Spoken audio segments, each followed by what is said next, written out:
Hey guys, Dr. 5 here with episode number 11 of the Crystal Palace Pyramid on FIFA 23. We're kicking today's episode off travelling to the new White Hart Lane, the Tottenham Hotspur Stadium, whatever that's called nowadays. We're taking them on. Last time round, a very impressive 2-2 draw against them. They were one of the first top 6 teams we actually picked up points against. So if we can go one better here, that would be nice, picking up all 3 points, end the rut. As I said in the previous episode, we haven't won a game since December. It's currently February, and yeah, it's a real challenge. It's a real challenge. Sometimes we obviously, well, actually, I'll tell a lie because we beat Wolves in the previous episode, but back-to-back wins would get us back on the road. We would help us in the push. Obviously, a couple of episodes ago it looked like we maybe could have got Conference League. That is looking less and less likely because of that little 2-month run of picking up draws and losses, but there's always a chance. We're only just coming to the end of February, the beginning of March, so there's still 2-3 months left of the season. Could well and truly happen. I think we're approaching the 30th game, so that's about 8 games left after this episode, I do believe. 8 games, pick up 3 points in every single game, even though we've got quite a few top 6 teams left to play. Why not? Because when Alexander Fletcher, the youngster, the local lad, the boy that had a season ticket since he was 3 years old, him and his dad, they'd come and watch the games. They'd come and watch the Spurs game. Little did he know, in the future he'd be scoring against Spurs to put us 2-1 up. He'd be holding off Christian Romero, one of the best centre-backs in the league, holding him off with ease, curling it into the top corner past Hugo Lloris, one of the best keepers in the league of the past 5 years, and it'd now be 2-2. It would now be 2-2. Kane is lethal on this game. He is so good. As he goes and gets his second of the game, yeah, he's impressive. He's got all the top abilities on this game. His passing's brilliant. His dribbling is underrated, and you'll see that here. His strength is brilliant. His finishing is even better, and I think that is a hat trick for Mr. Harry Kane. 3-2, single-handedly carrying Spurs in this game. It's not really what you want to see, but as an England fan, that's brilliant, As a Palace manager, it's not what you want to see. But Wilf ZAHA isn't taking no for an answer because he is single-handedly carrying us to this game. He goes and gets his second of the game, should I say, our third, back on level terms. Every time Spurs have clawed in front, we've fought right back. Every time they've knocked us down, we've got up. Hopefully, we can land that killer blow, that knockout blow with only 4 minutes remaining because we pick up a throw-in. We're going to throw it in. Pavard, not quick enough to it. Doucouré, going to start the counter-attack. Knock it through to Abriche Eze. Coates is not quick enough to keep up with either of these men. ZAHA chests it down, volleys it home past Hugo Lloris.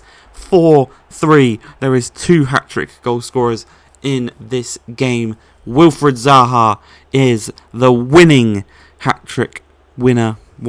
But he makes it 4-3, and we pick up another scalp, another top 6 scalp. That's United down, that's Spurs down. We've got victories against, let's not talk about the other ones, but we move on. After that, confidence is fully back now.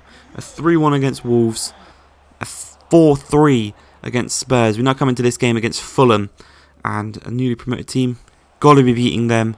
Last time we played them, I think it was a bit of an embarrassing result right at the beginning of the season, but you can see we've kind of rotated the lineup a bit.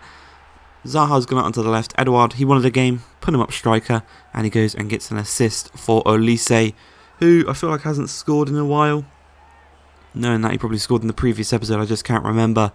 But yeah, we're 1-0 up, early doors, and things are looking good against Fulham. And they kind of turned into prime Barcelona here.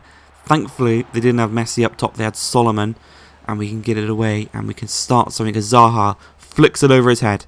Going to look to play a little 1-2 here between himself and Doucouré. A lovely threaded ball. He's one-on-one with Diop. He's quicker than Diop. He's going to cut up with a ball roll and just mug off Rodak.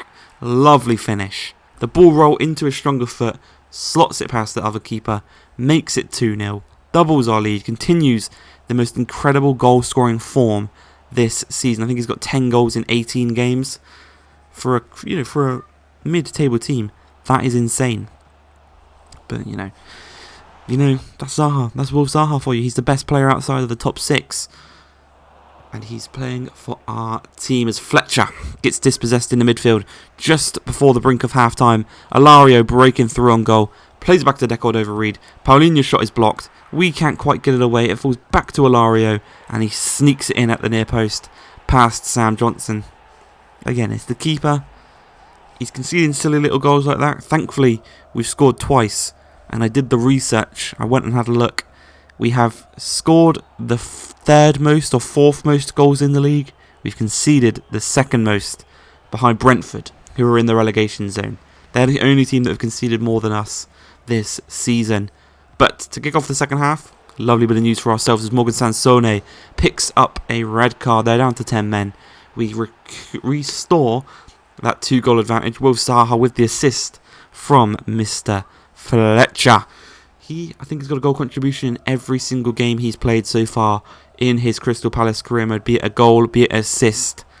Things are looking good for him. But 3-1 is the scoreline, and we're going to look to continue to add to that. We've kind of rotated some boys out, given some game time to some players who maybe don't get the most, and that is the likes of Mateta.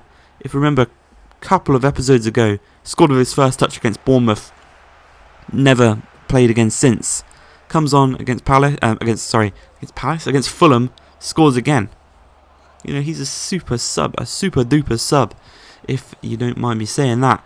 As Mateta picks up the ball, he's going to look to play the ball into Eze. He's got the pace over Tete, he's got the skills over Tete, cuts inside with a couple of step overs, a body feint, just the defenders don't know what to do. Will Hughes knocks it through to the other man that came on alongside him, Mateta, and he's on for a hat-trick against Fulham here, who are struggling. They've completely capitulated, and we do pick up a very, very cheeky 5-1 victory against the Riverside team, the Cottagers, whatever you want to call them. We make it 5-1. That's back-to-back 3 points, and things, you know, they continue in a fairly easy fashion. You know, Everton almost relegated last season. Not too sure where they are in the league this season. Probably down there again. But again, another early goal, another Wolf Zaha goal, another fine performance from him. You know, he's going for the Jamie Vardy record. He wants it. But he goes down. He stays down. And I can tell you now, he comes off because he's broken his toe again. He's going to be out for another 3 months. He will be out till the end of the season, unfortunately. But Edouard, he's a great replacement. He scores just as many goals, if not more, than Zaha. Yeah, I'm not complaining, you know. As Fletch plays it into Elise. Elise plays it through to Eze. Kind of scoops, slide tackles into it, scoops it over the top of Jordan Pickford. Doubles our lead here against Everton. And no Zaha, no problem. Eze is there. Eze always steps up whenever Zaha's not in the picture. And yeah, we're 2-0 up against Everton. We're cruising at this point. Frank Lampard's men don't really know how to react to what we've just done to him. And you know, it's normal. It's completely normal. But McNeil is going to whip in a nice little cross here to Calvert-Lewin, who's on the penalty spot. And he somehow beats Sam Johnson. And once again, it's another one of those ones where, had it been 0-0 and I conceded that, fuming. Be absolutely enraged on the touchline. But because we're 2-0 up, because that goal only halves our lead, I'm not as angry. I'm still angry because we've not got a clean sheet. But yeah, it's not as bad. As Edouard knocks it through to Eze, one-on-one with Pickford, gets it onto the stronger right foot, makes it 3-1, restores that 2-goal lead. The blood pressure is lowering because of the stress-free life that is Eze. You know, the stress that Sam Johnson brings, Eze washes that away with that second goal of his. Should I say the third goal in the game. But you can see there, Fletcher, relentless pressing, doesn't give up. He's going to keep on his run here, actually down the wing. So he could potentially be formed into a winger here as he dinks it in to Edouard. A lovely little kind of flying ninja kick. Makes it 4-1. 3-goal difference between ourselves and Everton. 3 points picked up in this game. The only disappointing problem is the 3-month injury picked up by Wilf Zaha. But other than that, all things are looking good for Palace as we kind of reignite our push for European football. I hope you guys have enjoyed this one. If you have, please like, subscribe, and peace.